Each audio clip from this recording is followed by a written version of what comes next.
레위기 19장 3절을 보면 너희 각 사람은 부모를 경외하라고 했어요. 여기서 경외로 쓰인 단어가 바로 야레입니다. 당시 유일신 사상인 구약시대의 정서에서 하나님 외에 또 다른 경외 대상이 있다면 그건 유일신 사상이 아니죠. 근데 부모님은 야레라는 단어를 써서 경외해야 된다, 공경해야 된다고 얘기를 하고 있어요. 그것은 바로 하나님과 부모님은 대등한 그런 존재로 여기며 우리가 부모님을 이야기하는 것은 굉장히 놀라운 사실인 거죠. 우리가 부모님을 어떻게 대해야 되는지, 어떤 존재로 생각해야 되는지를 알려주는 것이라는 거예요. 성경이 부모를 하나님과 그렇게 동등한 위치에 놓고 가르치는 데는 이유가 있어요. 그것은 부모가 이 땅에서 하나님을 대리하고 대표하는 존재로 자녀들에게 허락해 주신 그런 분이기 때문에 그래요. 생명의 근원이 하나님께 있지만 부모는 육신의 몸으로 우리에게 생명을 전달해 주신 분이기 때문에, 그래서 눈에 보이는 부모님을 공경하지 않으면 눈에 보이지 않는 하나님을 공경하고 경외할 수 없다고 이야기하는 것입니다.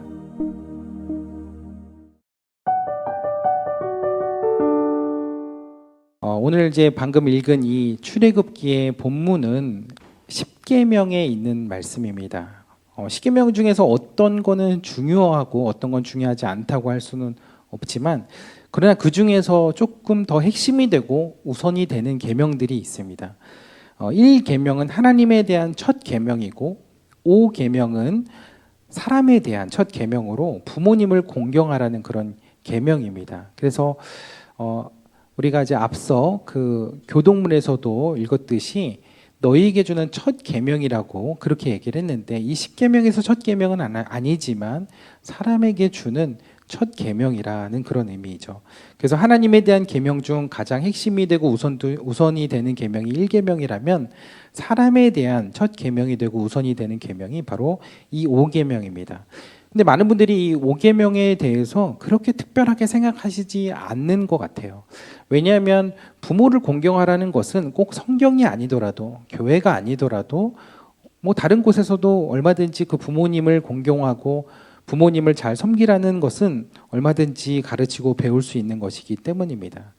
그런데 제가 이 10계명을 묵상하면서 이 5계명을 보니까 이 5계명이 이 부모를 공경한다는 이 말씀이 세상에서 이야기하는 것과는 다른 차원에서 이야기하고 있다는 것을 알게 되었습니다. 화면을 한번 보여주시겠어요? 10계명이 나오는 이 출애굽기의 말씀을 자세히 보시면요, 글씨가 작아서 잘 보이실지 모르겠어요.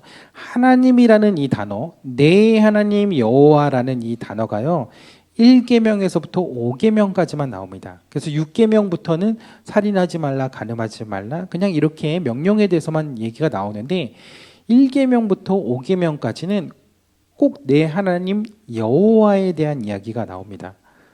그런데 사실은 하나님에 대한 계명이니까 1계명부터 4계명까지는 하나님이 언급될 수 있죠. 근데 5계명은 사람에 관한 계명이거든요.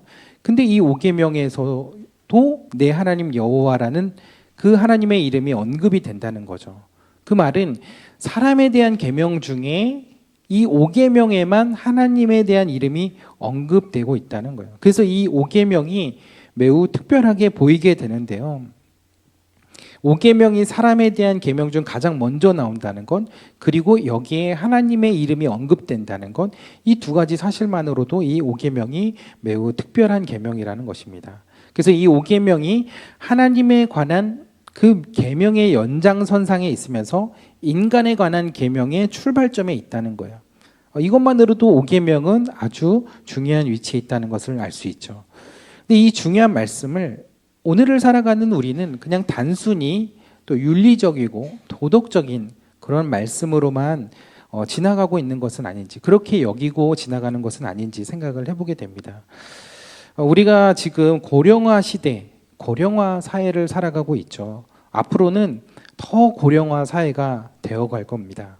그 말은 부양받아야 할 사람은 늘어나고 부양할 사람은 상대적으로 적어진다는 거죠. 그래서 앞으로 부모를 버린 자식이라는 그런 제목의 현대판 고려장에 대한 뉴스 기사를 이제는 어렵지 않게 보게 될 것이다 라고 전문가들은 이야기합니다.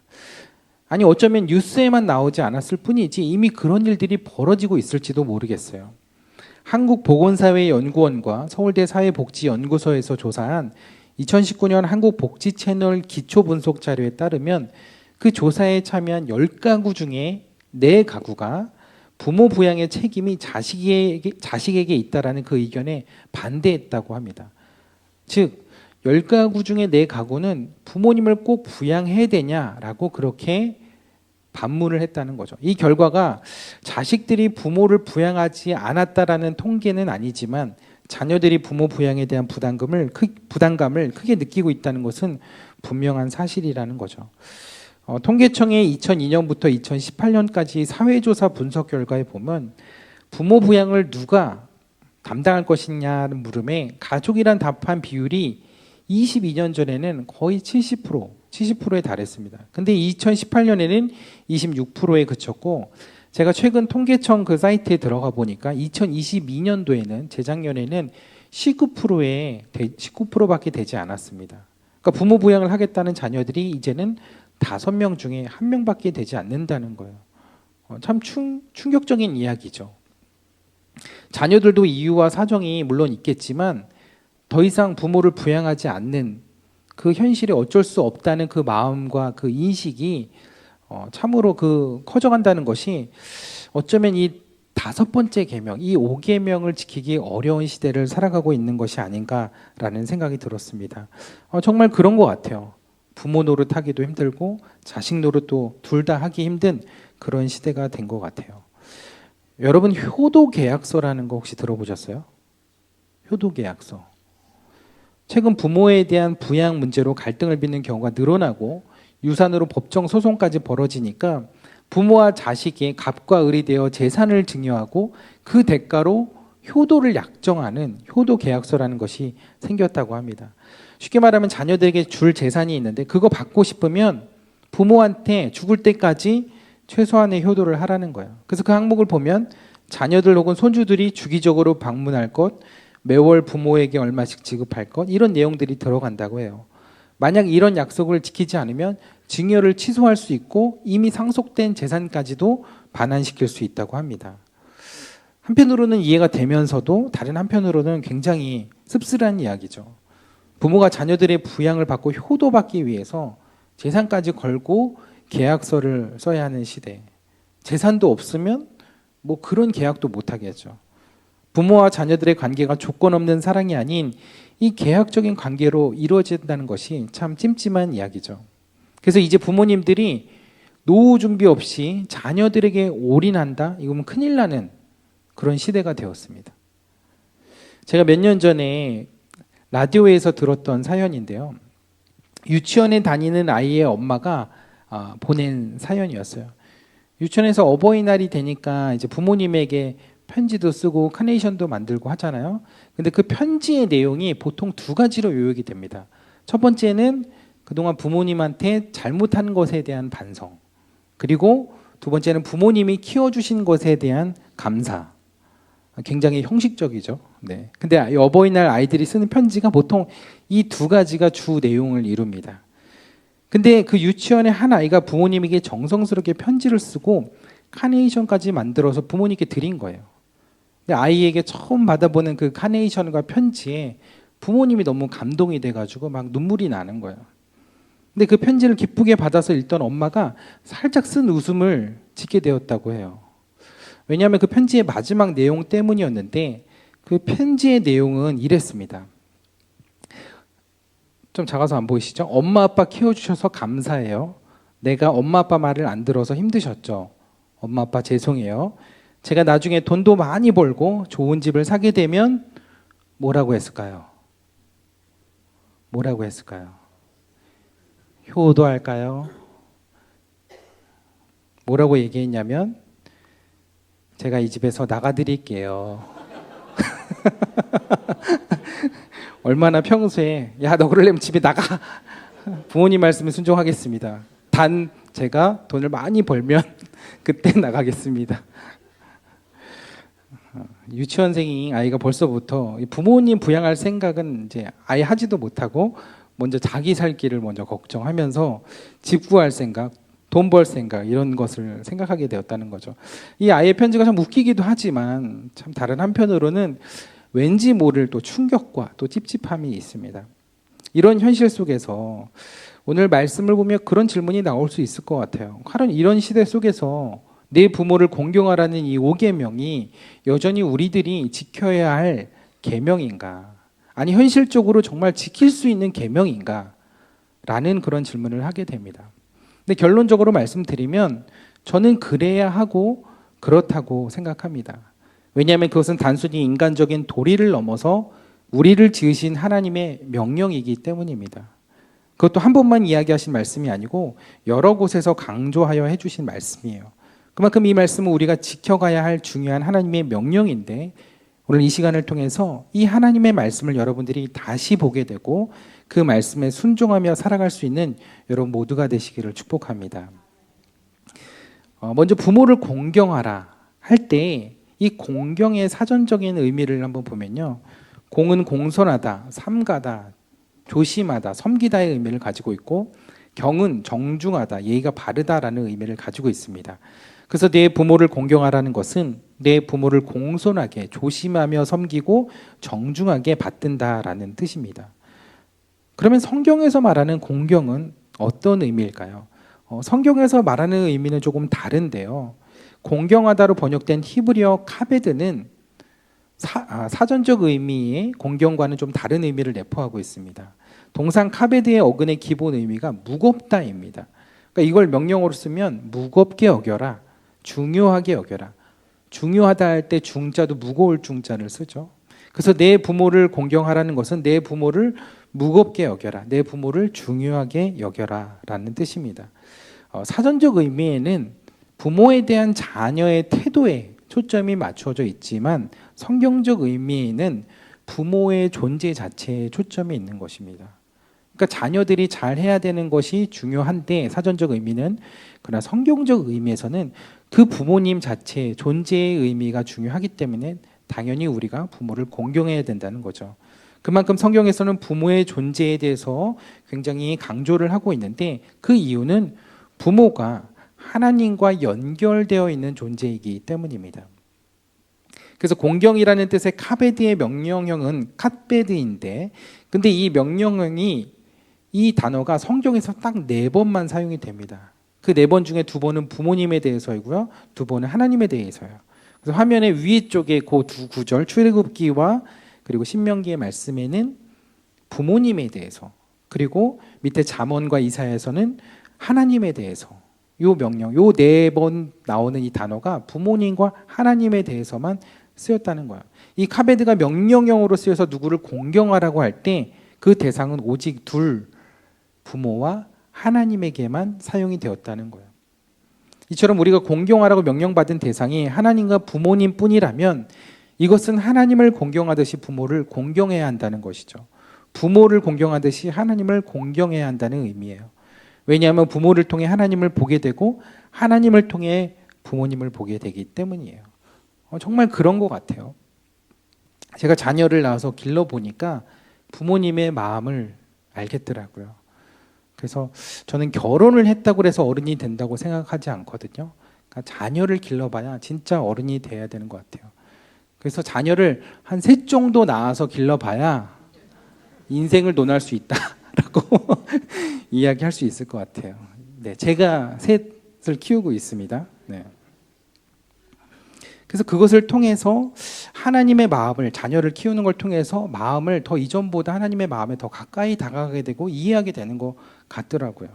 그래서 성경은 부모님을 보이는 하나님처럼 이야기를 하고 있어요. 말라기서 1장 6절에 보면 아버지의 모습과 하나님의 모습을 이렇게 비유로 말씀을 하고 있어요. 그래서 부모를 공경하는 것과 하나님을 공경하는 것이 매우 연관되어 있고 매우 밀접한 관련이 있다는 것을 보여주고 있는 것이죠. 이처럼 성경은 부모 공경을 하나님 공경과 대등하게 생각하고 있다는 거예요. 히브리어로 경외라는 단어가 야레이거든요. 이 경외라는 단어가 구약에서 자주 사용되는 단어인데 이스라엘에 있어서는 유일하신 그 하나님, 오직 하나님에게만 쓸 수 있는 단어가 바로 야레입니다. 오직 하나님만 경외할 수 있다는 거죠. 그런데 하나님 외에 이 야레를 쓸 수 있는 예외적인 대상이 딱 하나가 있는데 바로 부모입니다. 그래서 레위기 19장 3절을 보면 너희 각 사람은 부모를 경외하라고 했어요. 여기서 경외로 쓰인 단어가 바로 야레입니다. 당시 유일신 사상인 구약시대의 정서에서 하나님 외에 또 다른 경외의 대상이 있다면 그건 유일신 사상이 아니죠. 근데 부모님은 야레라는 단어를 써서 경외해야 된다, 공경해야 된다고 얘기를 하고 있어요. 그것은 바로 하나님과 부모님은 대등한, 물론 하나님과 사람이 대등할 수는 없겠지만 그런 존재로 여기며 우리가 부모님을 대해야 된다는 것을 이야기하는 것은 굉장히 놀라운 사실인 거죠. 우리가 부모님을 어떻게 대해야 되는지, 어떤 존재로 생각해야 되는지를 알려주는 것이라는 거예요. 성경이 부모를 하나님과 그렇게 동등한 위치에 놓고 가르치는 데는 이유가 있어요. 그것은 부모가 이 땅에서 하나님을 대리하고 대표하는 존재로 자녀들에게 허락해 주신 그런 분이기 때문에 그래요. 그래서 예수님도 비유를 드실 때 아버지와 아들의 비유로 그렇게 비유를 드신 거죠. 생명의 근원이 하나님께 있지만 부모는 육신의 몸으로 우리에게 생명을 전달해 주신 분이기 때문에 하나님을 보면서, 부모님을 보면서 하나님을 보게 되고 하나님을 보면서 부모님을 보게 되는 거죠. 그래서 눈에 보이는 부모님을 공경하지 않으면 눈에 보이지 않는 하나님을 공경하고 경외할 수 없다고 이야기하는 것입니다. 근데 오늘날 자녀들이 부모를 공경하기는커녕 부모를 멸시하고 또 부모를 홀대하고 심지어는 부모를 때리고 살해하기까지도 하는 그런 패역한 행동을 합니다. 근데 이런 모습들은 분명 성경과 이 하나님의 명령을 거스르는 일이죠. 더 나아가 하나님과 함께 경외의 유일한 대상인 부모를 공경하지 않는 것, 이건 단순히 인륜적인 문제나 윤리적인 문제를 넘어서 하나님의 이 명령과 말씀에 대한 심각한 도전이고 반역이라는 거예요. 그래서 우리가 하나님을 경외한다면 부모를 또한 경외하고 공경해야 함이 마땅하다고 이야기하고 있는 것입니다. 그래서 부모님을 경외한다는 것, 공경한다는 것, 저는 어떤 이유가 있기 때문이 아니라고 생각합니다. 근데 어떤 이들은 부모를 공경해야 하는 이유가 하나님께서 복을 주시기 때문에 계명을 지켜야 한다고 말하기도 합니다. 오늘 본문 출애굽기 20장 12절의 말씀에 보면 분명 부모를 공경할 때 주시는 복에 대해서 이야기를 하고 있거든요. 그 복은 두 가지로 볼 수 있는데, 하나는 땅을 주신다는 것이고 또 하나는 생명이 길어질 것이라는 것입니다. 첫 번째로 땅, 이스라엘의 부모로부터 얻은 이 땅은요, 하나님이 이스라엘을 만민 중에서 구별한 선민임을 보여주는 징표입니다. 그래서 이 땅이 그냥 단순히 부동산 개념이 아니고요, 하나님께서 소유된 백성, 하나님 나라의 백성이라는 하나의 징표인 거예요. 그래서 그 땅을 기업이라고 하거든요. 포세션, 소유라는 뜻이에요. 그래서 땅은 단순한 토지가 아닌 하나님의 소유된 백성으로서, 그 하나님의 백성으로서 누릴 수 있는 권리와 복을 받게 된다는 그런 의미가 있는 거예요. 그래서 땅을 마음대로 사고 팔 수가 없는 거예요. 그 땅은 영원히 지켜야 되는 것이고 영원한 그 하나님 나라의 소유된 백성으로 살아야 될 터전인 거예요. 그래서 그 땅을 주신다는 것, 부모를 공격하면. 두 번째는 생명이 길어진다고 했습니다. 근데 여기 생명이 길어진다는 것은 단순히 오래 산다, 장수한다는 그런 의미가 아니에요. 생명이 길어진다는 것은 개개인의 수명을 말한다기보다는 후손들이 끊기지 않고 계속 이어진다는 거예요. 그러면 후손들이 그 대를 잇고 그러면서 계속 생명이 이어져 간다는 거죠. 성서시대에는 대가 끊기지 않고 자녀를 계속 낳을 수 있는 것이 하나님께 받는 최고의 복이었어요. 그래서 두 가지를 합쳐보면 하나님이 주신 땅에서 대대손손이 그 복을 누리게 될 것이라는 말씀이죠. 어떻게 하면? 부모를 공경하면. 하지만 이것은 부모를 공경하면 따라오는 복이지 부모를 공경해야 하는 이유나 명분이라고 볼 수는 없을 것 같아요. 그래서 어떤 사람은 하나님의 말씀에 불순종하면 율법을 어긴 것이고 명령을 어긴 것이니까 벌을 받게 될 것이다. 그래서 부모를 공경해야 한다고도 말합니다. 실제로 성경에는 부모를 공경하지 않을 때 받는 벌에 대해서도 기록을 하고 있거든요. 출애굽기에 보면 부모를 치거나 저주하는 자들은 반드시 죽이라고 했습니다. 하지만 이러한 벌이 무서워서, 이런 벌을 받을까 봐 두려워서 부모님을 공경해야 한다면 참 불행할 것 같아요.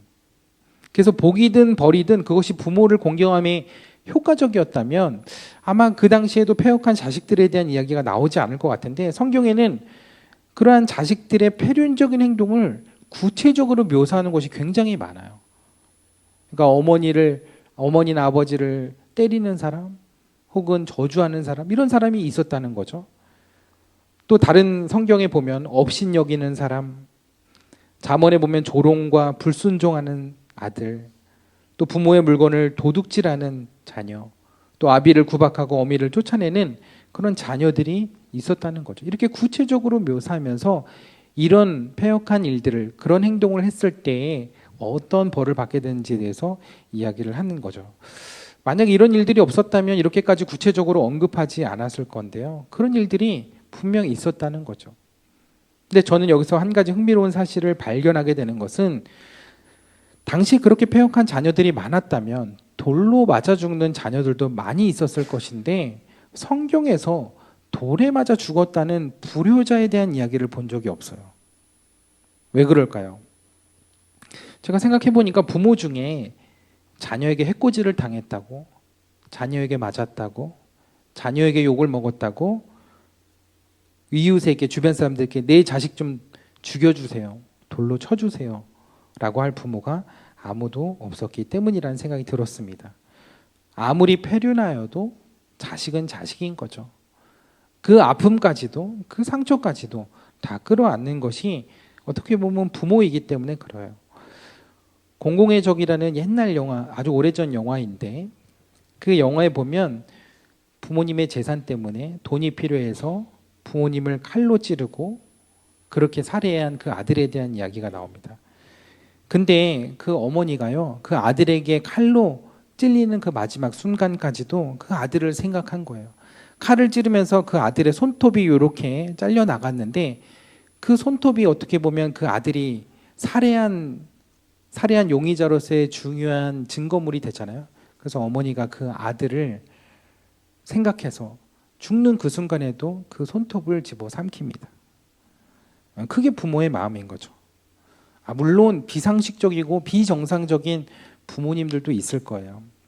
그러나 그런 예외적인 부모들에 대한 이야기는 다른 차원에서 다루어야 됩니다. 그 부모님에 대한 영적인 상태라든지 그 부모님의 상처에 대한 부분들은 다른 차원에서 다루어야 되기 때문에 오늘은 그 얘기는 넘어가고 정상적이고 일반적인 부모를 전제로 해서 오늘 말씀을 들어보시면 좋을 것 같습니다. 우리가 지지난달에 누가복음 15장 탕자의 비유에 관한 말씀을 들었잖아요. 여기에 나오는 탕자, 집 나간 아들이요, 참 고약한 아들이었어요. 아버지가 돌아가셔야만 권리를 주장할 수 있는 그 재산권, 그 유산을 버젓이 살아있는 아버지에게 청구한 그런 아들이었어요. 그 말은 아버지는 살아있지만, 내 눈앞에 아버지는 살아있지만 나에게는 더 이상 아버지는 없다, 나에게는 이미 아버지는 돌아가셨다라고 선포한 거나 마찬가지인 거예요. 그래서 이 탕자의 이야기는 당시 사회에 굉장히 충격적인 이야기였습니다. 이 이야기 속에서 공공의적의 부모를 죽인 아들이나 재산 때문에 마음으로 아버지를 살해한 아들이나 크게 다르지 않은 만큼 이 탕자의 이야기가 굉장히 충격적인 이야기였는데, 제가 그때 그 말씀을 전하면서 그 렘브란트의 그림을 이렇게 하나 보여드렸죠. 아버지의 오른손과 왼손이 이렇게 다른 그림이었던 거, 예, 기억을 하시죠? 네. 그러면 요 그림, 내가 다른 그림을 하나 가져와 봤는데, 요 그림은 누가 그린 그림일까요? 놀랍게도 이 그림은 지난번에 보여드렸던 그림과 동일한 작가인 렘브란트의 그림입니다. 이것은 렘브란트가 드로잉, 스케치한 그림이에요. 그래서 색채는 없지만 저는 이 그림 속에서 굉장히 많은 이곳에 그려져 있는 인물들의 그런 감정들이 좀 느껴졌어요. 그래서 이 그림을 보시면 말을 올라타는 아들이 보이고, 마치 세상을 다 얻은 것 같은 기쁜 마음으로 집을 떠나려는 그 아들의 그런 설레이는 감정이 이제 보입니다. 그리고 그 옆에는 그를 걱정스러운 마음으로 손을 붙잡고 놓지 못하는 그 어머니가 보이고, 저 위에 창가에서 못마땅한 표정으로 바라보는 저 사람 누구일까요? 예, 탕자의 형입니다. 근데 가장 마음을 아프게 하는 것은 맨 오른쪽에 힘없이 늘어진 어깨로 아들을 바라보고 있는 아버지의 뒷모습이죠. 이런 아버지의 마음을 아는지 모르는지 떠나는 아들의 표정은 아주 신나 보이기만 하죠. 그러나 이렇게 즐겁게 떠난 모습과는 달리 결국 외국에서 재산을 전부 탕진하고 타지에서 고생하다가 죽지 못해서 이제 아버지의 집으로 돌아오게 되죠. 저는 이 탕자가 돌아오는 이 이야기에서 늘 마음이 굉장히 뭉클해지고 큰 감동으로 다가오게 되는데요. 누가복음 15장 20절에 보면 아들이 돌아오는 모습을 아버지가 가장 먼저 발견하게 되죠. 그 이유는 아버지가 매일 그 아들이 언제 돌아올까 늘 기다렸기 때문입니다. 그리고 꿈에던 아들이 그렇게 오는 것을 보게 되자 거리가 한참 먼데도 아들을 향해 뛰어갑니다. 여기서 중요한 대목은 그때도 말씀드렸는데 아직도 거리가 먼데라는 이 말씀입니다. 아버지가 거리가 먼데도 그렇게 뛰쳐나간 것은 반가운 마음도 있지만 패역한 아들이 그 마을 사람들에게 돌에 맞아 죽을 것을 알고 그 아들을 지키려고, 그 아들을 살리려고 누구보다 먼저 뛰어간 것이죠. 아버지가 매일같이 아들을 기다린 것은 아들이 보고 싶어서이기도 하지만 그 아버지가 먼저 그 아들을 발견해야 그 아들에게 먼저 갈 수 있고 그 아들을 살릴 수 있었기 때문이라는 거죠. 아들이 돌에 맞아 죽을 것을 알고 먼저 뛰어가신 아버지. 나는 더 이상 아버지 없다며 아버지 마음에 못을 받고 떠난 그 못된 아들인데 그런 아들을 살리려고 어떤 수모와 어떤 고통도 무릅쓰고 뛰쳐나간 그 아버지의 마음. 여러분, 그게 아버지의 마음이고 부모의 마음인 거죠. 부모님의 사랑은 우리의 상식을 초월하는 거예요. 법과 윤리를 넘어서는 것입니다. 그런데 성경은요, 그 이야기를 아버지의 너무나 크신 그 마음을 이야기하면서 결국 이보다 더 큰 사랑과 그 마음을 가지신 분이 바로 하나님 아버지다라고 이야기를 하고 있습니다. 예수님이 왜 이 비유를 부모와 자식의 이야기로 말씀하셨겠어요? 우리 보고 부모님에게 효도하라고요? 물론 효도는 해야죠. 그러나 이 비유를 통해서 이야기하고 싶으신 것은 아버지의 마음, 이 아버지의 마음이 곧 하나님 아버지의 마음이라는 것을 깨달으라고 이 비유의 말씀을 해주신 거예요. 자식이 죽어야 할 그 자리에 아버지가 뛰쳐나가셨다는 것, 그리고 그곳에서 자녀 대신 돌을 기꺼이 맞아주시려 했다는 것, 이보다 더 예수님이 이 땅에 오신, 우리를 위해 죽기 위해 오신 예수님에 대해 잘 설명해 주는 비유가 있을까요? 이보다 더 하나님 아버지의 사랑을 잘 보여주는 비유가 있을까요? 그래서 저는 우리에게 육신의 부모님을 공경하라고 하신 이유가 여기에 있다고 생각을 합니다. 옛 어른들의 말씀에 부모를 여의어봐야 비로소 자식이 되고 자식을 낳아봐야 비로소 부모가 된다는 말이 있습니다. 그러니까 우리가 부모를 모시고 또 부모가 되어보는 것, 그것이 하나님 아버지의 마음을 잘 이해할 수 있는 방법이기 때문입니다. 그래서 오늘 말씀의 제목이 부모를 공경하라 하신 이유입니다. 제가 이 말씀을 준비하면서 그래, 하나님의 말씀을 이렇게 부모님을 공경하라고 했으니 공경해야지.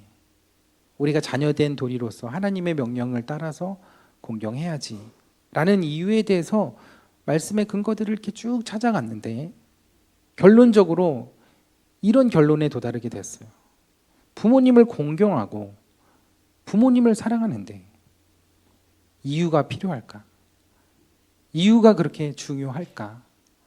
이유를 따져서 부모님을 우리가 사랑하고 공경해야 할까? 부모의 자녀들에 대한 내리사랑에는 아무런 조건이 없었는데 우리가 그렇게 무한한 사랑을 받고도 부모님을 공경하는 데 있어서는 이유를 따지고 있다는 것, 굉장히 제가 그 이유를 찾는 것에서부터 시작이 잘못되었다는 것을 깨닫게 되었습니다. 부모님은 아마 자기에게 가장 중요한 게 뭘까요? 목숨이죠. 그 목숨과 자녀의 목숨 중에 하나만 선택하라고 하면 지체 없이 자녀의 목숨을 선택하는 것이 부모의 마음일 텐데 그런 분들에게 사랑과 존경과 감사를 보내는데 이유를 따지고 찾는다는 것, 조건을 찾는다는 것, 그거는 시작부터 잘못되었다는 생각이 들었어요. 성경을 잘 보면 부모님을 공경하라고 했지 어떤 부모를 공경하라고 하지 않았습니다. 부모 공경에 있어서 어떤 이유와 조건을 찾는 것은 성경적이지 않다는 생각이 들었어요.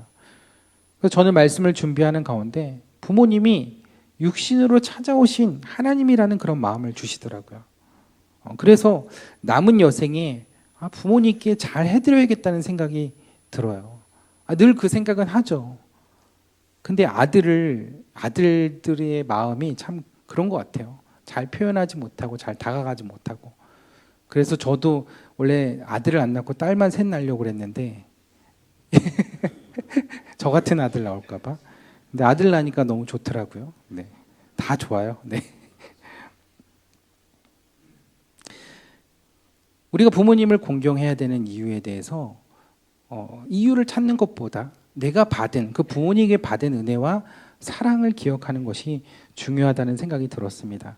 저는 보이지 않지만 저희 부모님이 저를 위해서 늘 기도해 주신다는 걸 알아요. 그리고 그 기도가 저에게 얼마나 큰 힘이 되는지 압니다. 그래서 제가 중요한 일이 있을 때마다 또 제가 중요한 자리에서 말씀을 전할 때마다 부모님에게 늘 기도를 부탁을 해요. 근데 가끔씩 그런 생각이 들어요. 지금은 잘 느껴지지 않지만 언젠가 부모님도 하나님 품으로 가시고 이 세상을 떠나가시는 그때가 있을 건데 그때가 되면 참 빈자리가 크게 느껴질 것 같다라는 생각이 들었습니다. 이 땅에서 부모님과 함께 보낼 수 있는 그 시간들이 저마다 다 다르겠지만 동일한 사실은 누구에게나 그 시간에는 다 끝이 있다는 겁니다. 우리가 그것을 잊지 말아야 하는 거죠. 제가 유튜브에서 부모님과의 시간이 1시간밖에 남지 않았다면 이라는 인터뷰 영상을 보게 됐는데 그 질문을 저에게 이렇게 좀 하게 되더라고요. 나에게 소중한 사람, 또 나의 부모님과 그 시간이 1시간밖에 남지 않았다면 나는 무엇라고 부모님에게 전할 수 있을까? 무슨 말을 해야 될까? 라는 생각이 들었습니다. 그래서 여러분과 함께 그 인터뷰 영상을 나누고 싶어서 그 영상을 가져와 봤습니다. 전 젊었을 때는 가혹한 질문. 전우수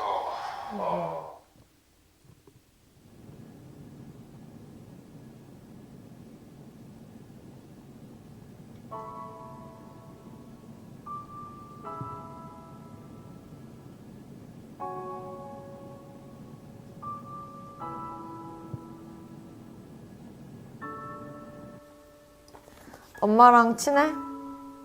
응. 친해요? 아빠랑.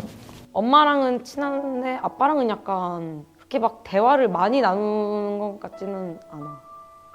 아빠는 몇 점짜리 아빠야? 라고 이제 75점에서 80점? 아빠로서는 딸을 이해할 수 없는 부분들이 많이 있으니까 80점이라고 생각합니다. 높은 점수 준 건데. 99점? 100점짜리라고 하면 엄마가 너무 그냥 좋아할 것 같아서 1점 빼봤어. 우리 딸 인생에서 언제가 제일 행복했어? 이건데 그냥 어릴 때가 약간 많이 행복했던 것 같아. 가족들이랑 시간 보냈던 적이 좀 많으니까. 딱히 특별한 사건이 있고 이런 것보다는 집에서 소소하게 있고 그럴 때가 제일 좋아. 아빠랑 바다 갔었던 거? 갑자기 여수 놀러 갔던 거 혹시 기억하려나? 차 타고 드라이브를 하는데 그때 비가 엄청 왔잖아. 태풍 불었는데 창문을 이렇게 딱 열어가지고 비 다 들어오면서 비 맞고 그냥 그런 거? 엄마한테 서운했던 적 있어? 이효석이랑 싸웠을 때 이효석 편 들어주지 마. 나 삐지니까. 유튜브에 빠져 있었는데 근데 나는 이제 내가 하고 싶은 걸 딱 찾아서 열심히 한 건데 아빠는 이제 되게 나를 의심했던 거? 그냥 솔직하게 그때 말했으면 됐는데 유튜브를 한다는 말을 못 하겠더라고. 너무 부끄러워서.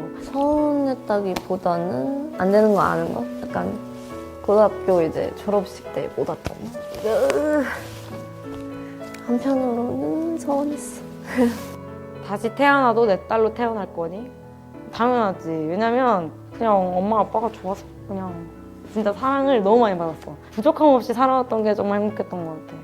나는 다시 태어나도 아빠 딸, 엄마 딸로 태어날 것 같아요. 그냥 아빠라서인 것 같은데. 아니, 나는 다음 생에 내가 엄마의 엄마로 태어나겠어. 엄마가 맨날 말하잖아. 내가 전생에 네 딸이었나 보다 이러고 맨날 뭐 해주잖아. 그러니까 다음에는 내가 엄마로 태어나서 잘해줄게. 저 약간 눈물 날 것 같아요. 짜증나 진짜. 나 이런 거 진짜 싫은데.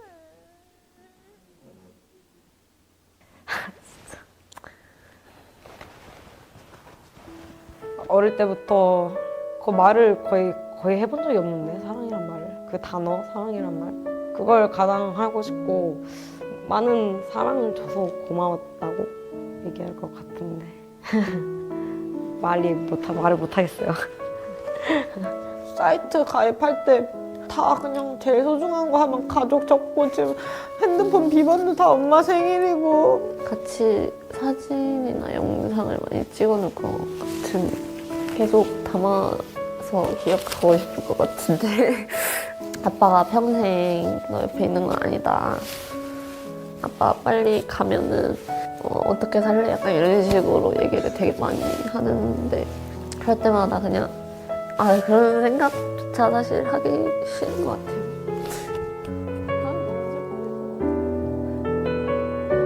엄마 아빠도 젊은 시절이 있었을 텐데 그때 나처럼 이렇게 놀러 다니고 예쁘게 꾸미고 멋있게 꾸미고 다녔을 텐데 그냥 더 재밌게 놀고 여행도 좀 더 갔다 오고 하지 그랬어. 더 많은 걸 경험하고 왔으면 좋겠다라는 거.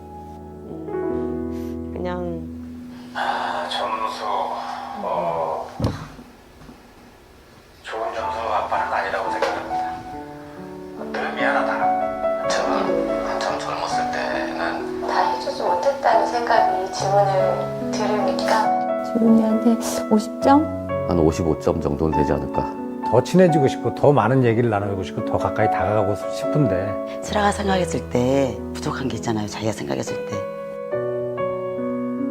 슬아가 태어났을 때죠. 우리 슬아 같은 애를 낳게 돼서 그것만으로도 저는 행복해요.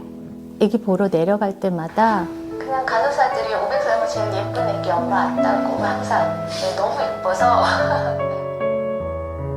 아이들과 많이 놀아주지도 못했고 지금의 과거를 돌아봤을 때 그게 굉장히 반성이 되는 부분이에요.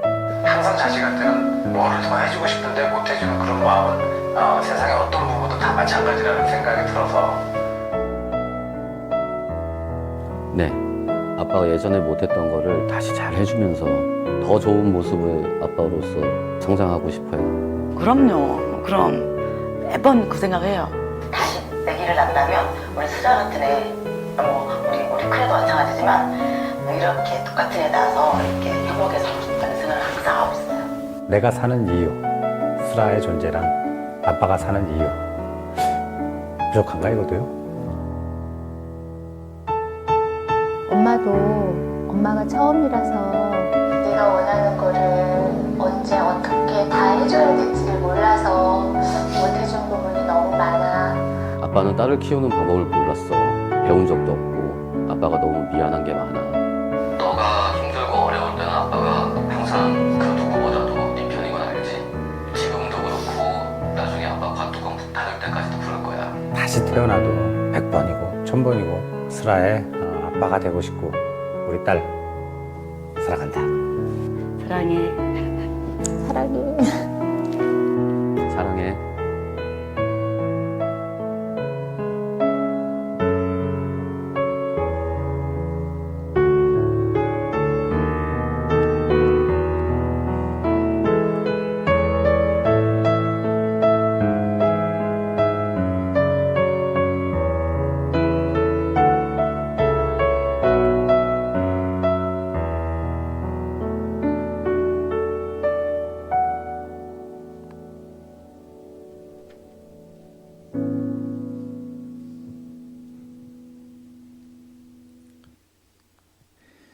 딸들은 그 부모님을 점수로 매겼을 때 다 8, 90점 이렇게 주는데 부모님들은 다 스스로 한 막 50점, 55점 막 이렇게 주죠. 부모님은 자녀들에게 아무리 잘해줘도 부족하다고 생각하는 게 부모의 마음인 것 같아요.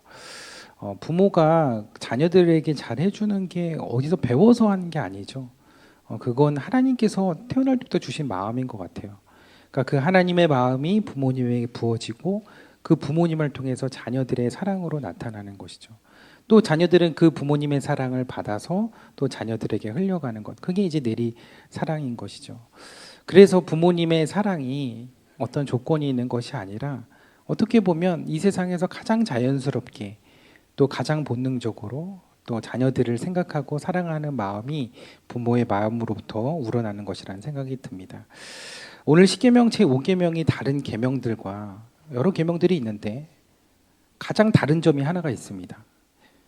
다른 계명들은 내가 살아있는 동안 평생 지키며 살아가야 하는 계명이지만 이 5계명만큼은 내가 아닌 부모님이 살아계신 동안만 지킬 수 있는 시한부 계명이라는 거예요.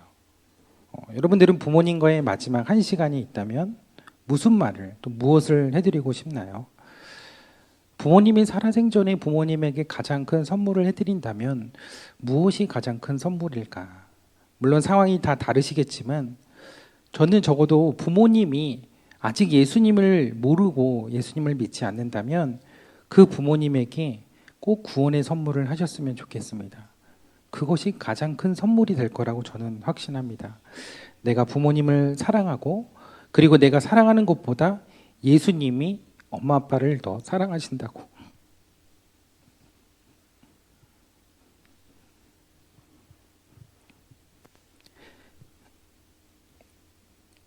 그러니까 하나님의 사랑을 받아들이시고 이 세상을 떠나가실 때 하나님 품에 꼭 안기시라고.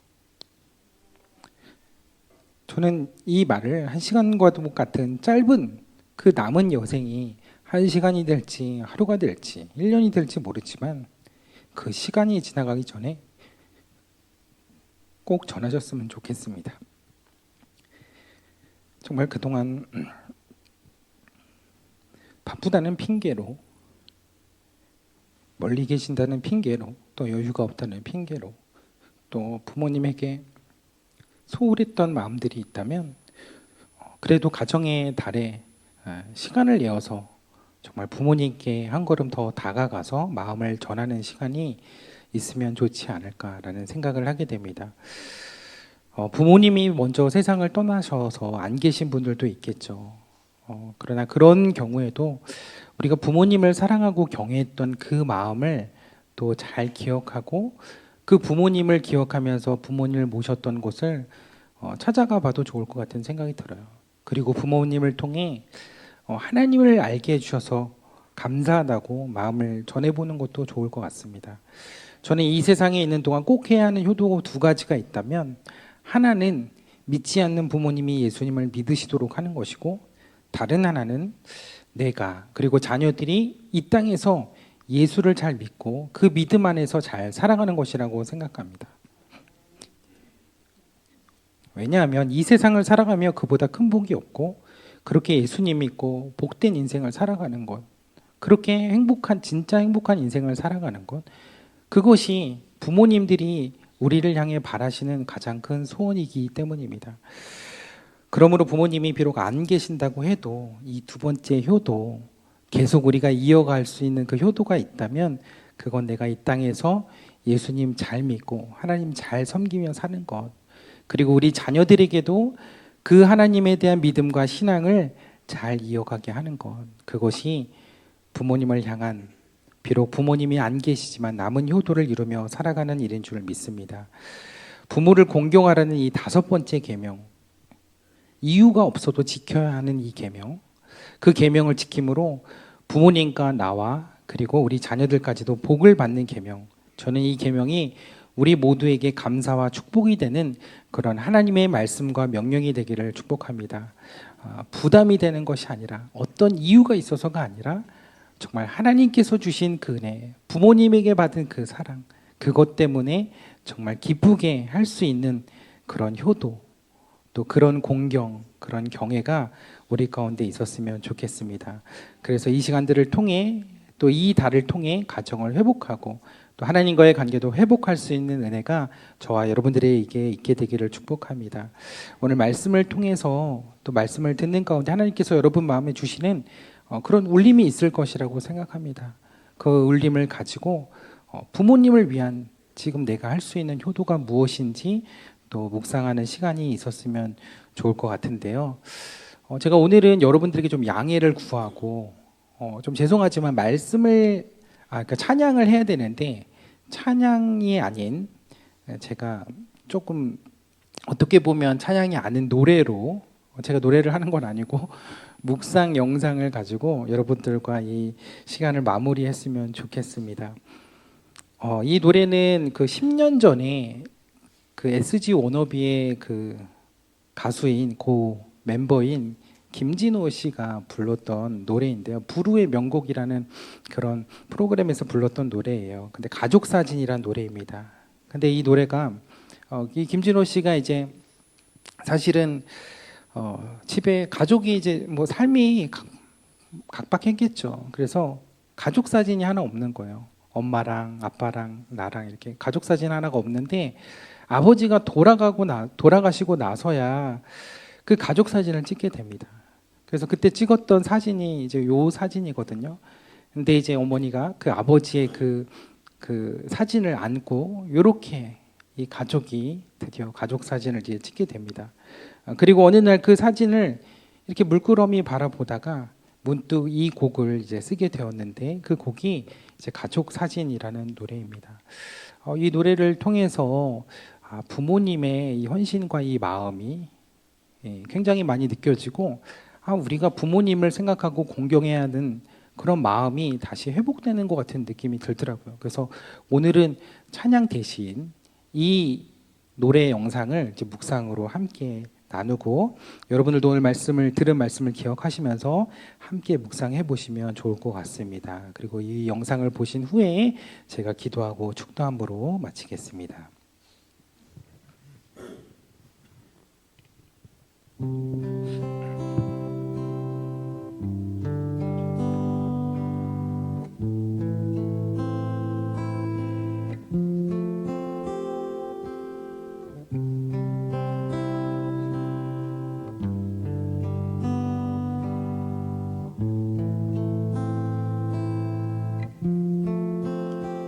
바쁘게 살아온 당신의 젊음의 의미를 더해줄 아이가 생기고 그날에 찍었던 가족 사진 속에 설레는 웃음은 빛바래 가지만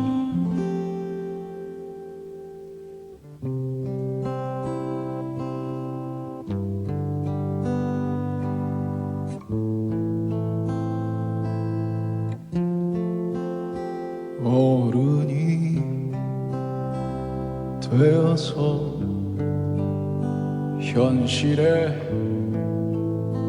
던져진 나는 철이 없는 아들, 딸이 되어서 이곳저곳에서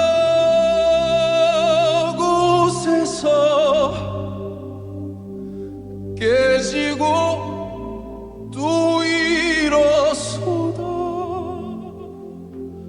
외로운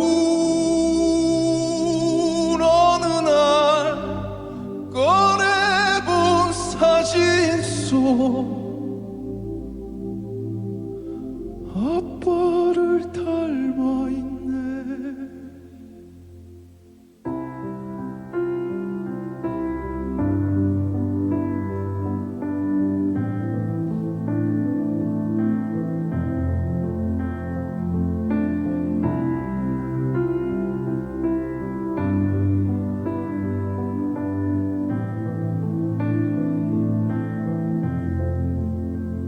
내 젊음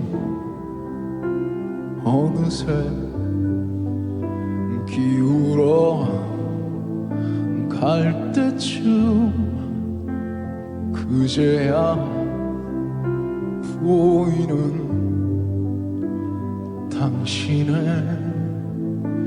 날들이 가족 사진 속에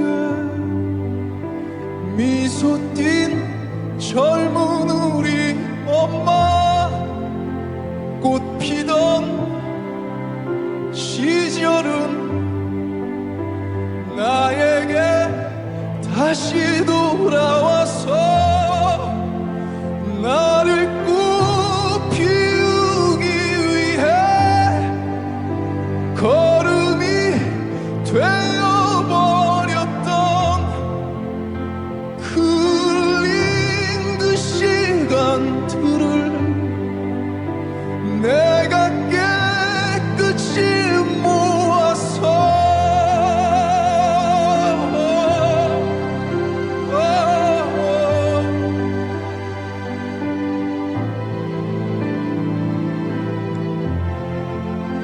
당신의 웃음꽃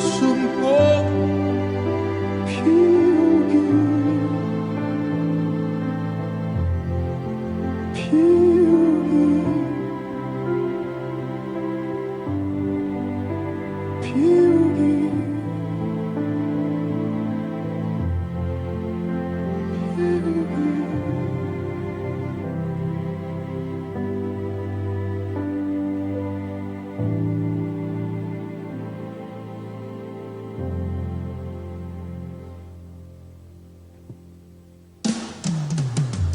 나를 꽃 피우기 위해 걸음이 되어버렸던 흘린 그 시간들은 내가 깨끗이 모아서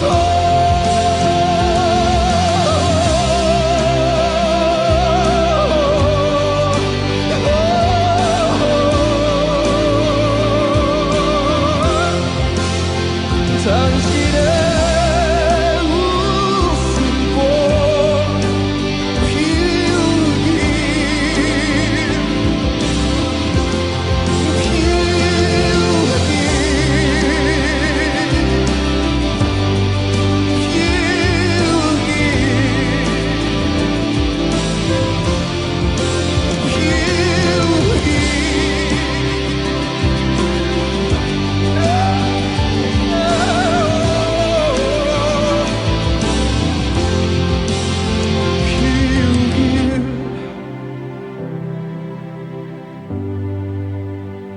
피우기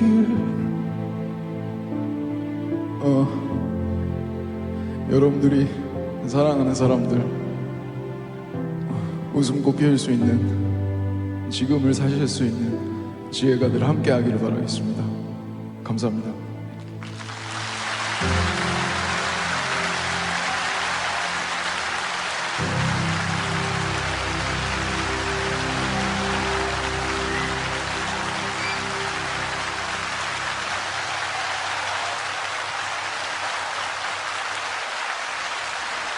네, 기도하겠습니다.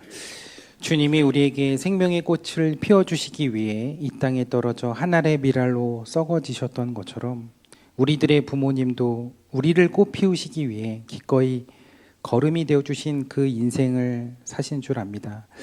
그것이 어떤 이유가 있어서가 아니라 우리가 부모님에게 받은 생명이고 은혜이며 사랑이기에 하나님께서 이 땅 가운데 허락해 주신 그 육신의 부모님을 귀중히 여기며 또 공경할 수 있는 저희들이 되게 하여 주옵소서. 주님, 저희들의 연약함을 아시지요. 부모로서도 자녀로서도 부족한 저희들이지만 그래서 더 하나님의 은혜와 사랑이 필요한 줄 믿습니다. 채워주시는 하나님의 은혜로 이 땅에서 허락하신 그날까지 서로 사랑하고 섬길 수 있는 믿음의 부모, 믿음의 자녀로 살아가게 하여 주옵소서. 이제는 우리 주 예수 그리스도의 십자가의 은혜와 하나님 아버지의 한이 없으신 사랑과 또 성령님의 내주 교통 감동 감화심이 하나님과 그리고 부모님을 경외하는 삶을 언제까지나 살아가기를 원하는 우리 영적 만나의 모든 자녀들 머리 위에 그리고 이 시간 함께 예배하는 모든 성도들과 모든 권속들과 자녀들 머리 위에 이제로부터 영원까지 함께 하시기를 간절히 축원하옵나이다. 아멘.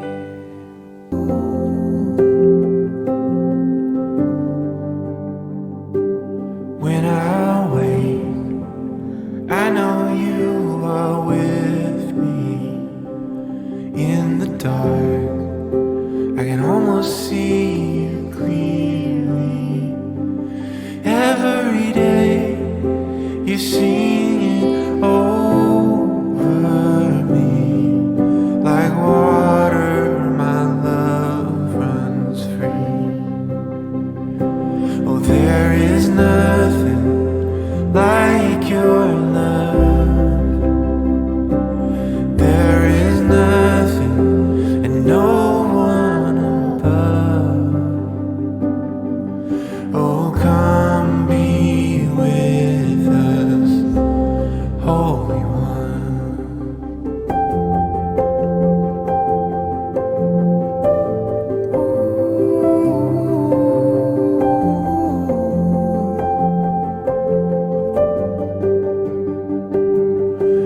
my pain. I know you can feel it. There I find the comfort in your spirit.